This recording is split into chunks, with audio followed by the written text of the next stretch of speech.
Good morning everyone. My name is Arush Shelar. I am studying in 7th standard and also I am learning coding in Center for Tech Services in Shiroli Pulachi.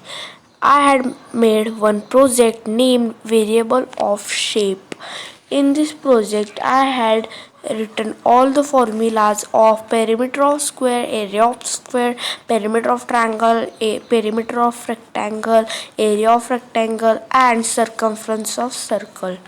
So it is a first screen. In first screen, we have to put all the questions and we will get directly answer in second screen. So let's run our project.